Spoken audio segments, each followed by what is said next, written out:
but you have a problem now because you can't talk about baseball because we got to talk about a different kind of ball that's a little hard to hit. Look, I'm totally fine talking tennis. I'd do that anytime. Time to talk some tennis as we bring on Christopher Clarey, New York Times tennis correspondent and author of the new book, The Master, The Brilliant Career of Roger Federer. Christopher, thanks for a few minutes. Congratulations on the new book. Hey, thanks very much. No, it's been a long run to get to this one, but I'm happy to be there. You know, you talk about the long run. You're somebody who followed Roger Federer on 6 continents. You've interviewed him more than 20 times throughout his career. Wait, can I ask why he hasn't followed him on the 7th continent? There you go. Yeah, they haven't found a surface that works on Antarctica yet, I guess, is the problem. You got to get there. You had press seats for his first Grand Slam debut match. So tell me, you followed this long. Where did the idea for the book come from? And why was now the time to put it out? I just felt like I've had this ringside seat for this whole era in men's tennis. And it basically started with Roger, and then Rafa Nadal came on, Novak Djokovic. And Roger has been the one I spent the most time around and with, and I think the one who was very close to the end of his career, if not, really, really close to the end of his career. And I just felt in the last couple of years after the loss in 2019 in the Wimbledon final to Djokovic when he had the 2 match points and almost got there, I just felt like it was going to be hard for him to repeat that kind of success. And I felt like the main body of work was done. I just felt it was a good time to look back at his amazing career. It really has been amazing. And to look at this whole era in men's tennis. It's interesting, as somebody who's watched him play on the court, I learned so much more about him as the person than I did as the player, I think. In an interview, you said that there were things you learned about him writing the book, including his ability to live in the present and move on to the next thing that you didn't even realize while covering him. Can you talk more about what you learned in the process of writing about someone you thought you knew so well? Well, I think my realization as I went along, and I obviously had all those interviews from the past, and I've covered the sport for a long time and had all the interviews with people he'd played and his coaches over the years, but I really wanted to go back and talk to people again. So I interviewed over 80 people for the book itself in the last year or so. And it was just really interesting to hear the points of view, from especially early in his career, and how much he really struggled. I mean, Roger has a way of making things look easy on the court. I mean, we all know that. He makes things that are hard look easy, and he's so smooth and elegant, and he's really developed this mask over time of somebody who's pretty zen out there. All that is a long way from where he started, and I think there's a lot to learn from the process that he went through. I mean, for me, just as an individual, to sort of see the way he struggled against his own weaknesses, his bad temper that he had, his emotions that kind of betrayed him a lot. He had a real problem, getting his business organization together. A guy who was already number 1 in the world, he struggled to get that organized. Had a hard time renewing his Nike contract for a while. And so just looking back to what he's become, the first guy to make $1 billion in tennis, this guy who is this smooth icon, it was nowhere near as easy as it looked. And I think that just came through in my reporting again and again.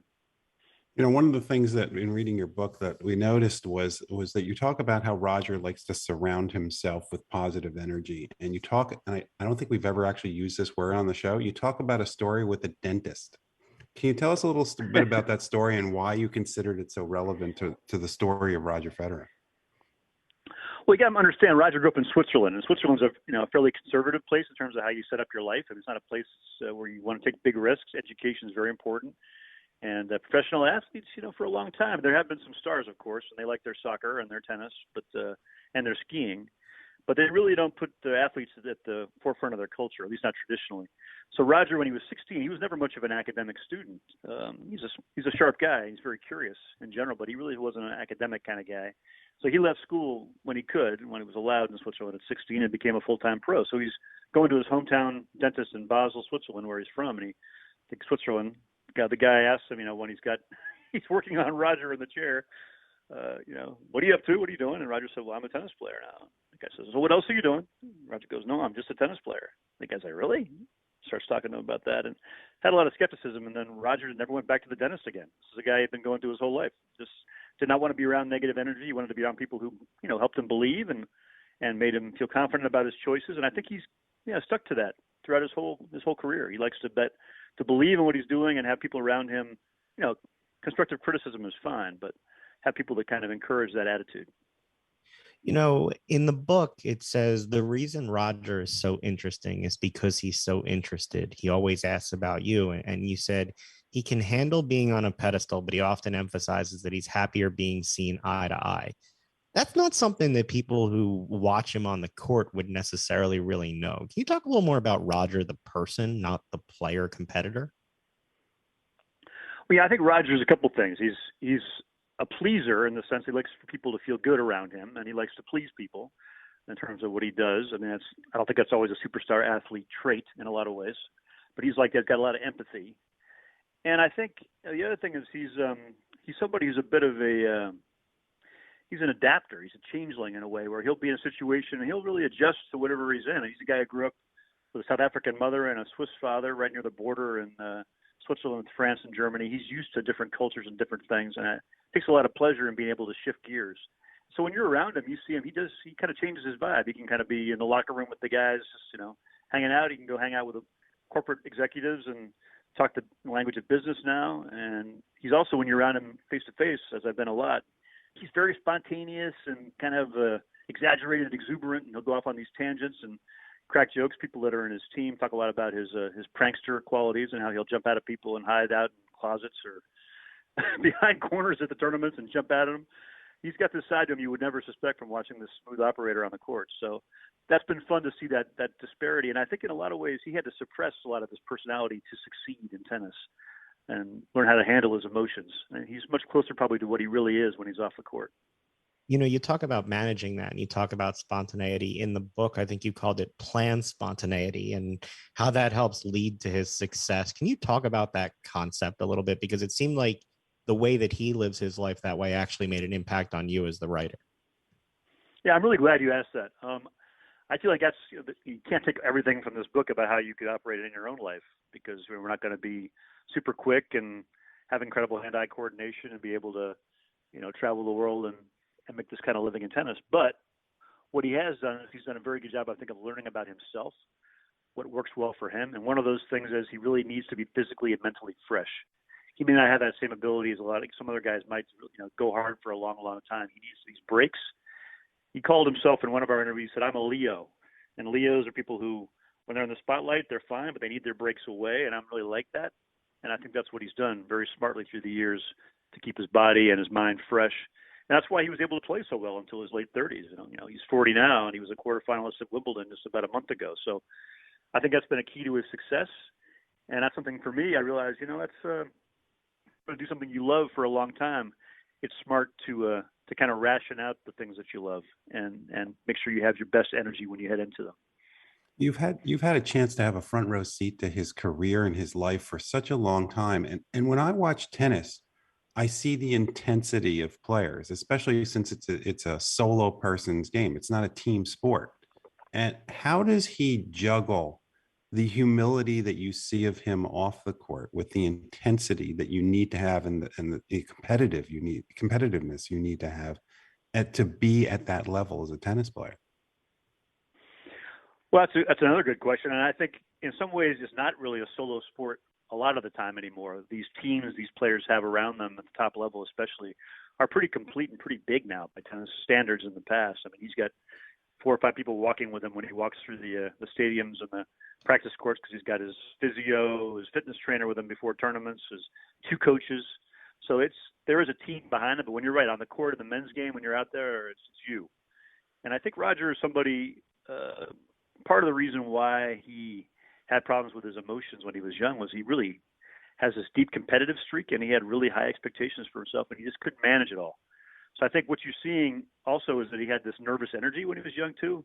There's a story in the book about one of his early coaches trying to get him to sit still and stand still and just talk to him. And he was so almost hyperactive that he couldn't do it. He had to get the ball in his hand or the racket in his hand and go play. So I think he's channeled a lot of that energy, which is a tremendous amount of energy. And I think those emotions into that competitive arena and found a way to really not show it on the outside, but really all channel it all on the inside. And I think that flame has kept burning all this time. You mentioned the emotions, and the book talked a lot about what he did mentally and physically to prepare himself, and really the advancements that he made with his trainer on fitness and working with sports psychologists before it was time. Can you talk about that and how he was sort of ahead of his time in terms of recognizing the importance of those areas of his game? Yeah, and the sports psychologist aspect, I think that's something in other parts of the world has been front and center for quite a while now, and something that's been, I think, accepted by athletes. Not so much the case in Switzerland where Roger grew up, and so I think for him it was a bit of a bold move to go that direction. And then I think he felt that way. His boyhood coach, who sadly died in an accident in 2002, felt that way as well. So did his parents. I think they felt they really couldn't help him at that point. He was having trouble managing everything.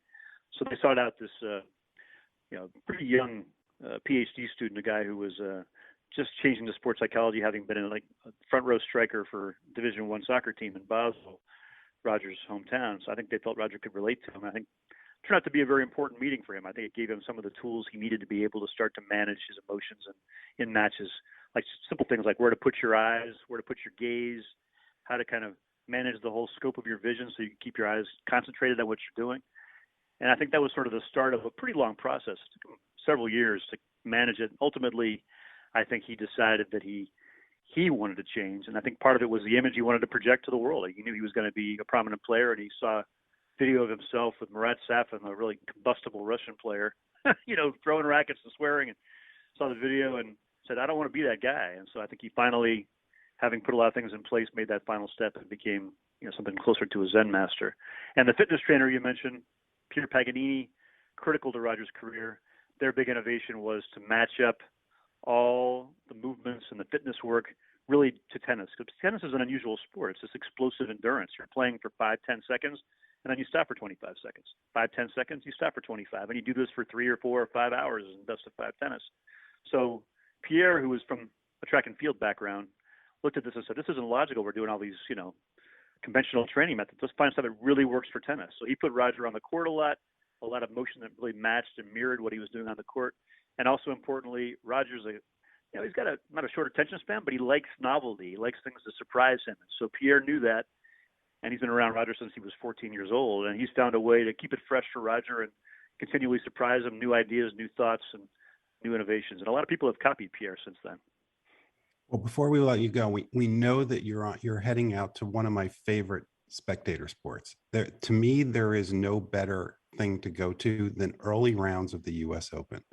What do you look forward to most going out to the early rounds? What should we be looking for? And who do you expect, since Serena and Roger aren't there? Who is it that we should be looking for that's going to be holding up the trophy at the end of this? Yeah, first time in 25 years, guys, there's been no Williams sister or a Federer or a Nadal at the U.S. Open. So it's definitely a change of the era, although Djokovic is there. Big story, obviously, is the Grand Slam he's going for, all 4 in the same year. Hasn't been done by a man in over 50 years since Rod Laver in 69. But the first week, you're right. I'm happy to hear you say that. I think tennis is one of the great spectator sports live. Tennis, sometimes on TV, is diluted, the power of it, the speed of it, the reaction time and all that. So I just love getting close to the game. It's been a frustrating year and a half with the pandemic, not being able to go to many tournaments in person. So I'm definitely looking forward to that.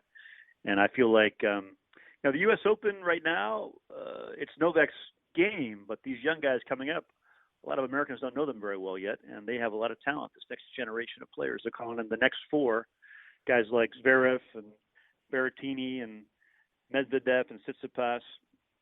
And I think they're getting close to ready. So it'll be interesting to watch those guys in Dulan. And then on the women's side, there's just so much depth. I mean, there are 13 Grand Slam champions in the draw at the U.S. Open. So it's going to be a embarrassment of riches in terms of players you can watch. I urge you to watch Barbora Krejcikova, who's not known in the U.S., great doubles player who won the French Open in singles this year from the Czech Republic. And Coco Gauff has improved a lot, and she's 17 still, very young, and has a pretty tough draw. Opening round plays against a Polish player named Magdalena, and then she plays either Sloane Stephens or Madison Keys in the second round. So a pretty tough start for Coco. The book is The Master, The Brilliant Career of Roger Federer. Christopher Clarey, thank you so much for the time. I encourage everybody to go out and get it, and wish you the best of luck with it, and hope we can talk to you again sometime.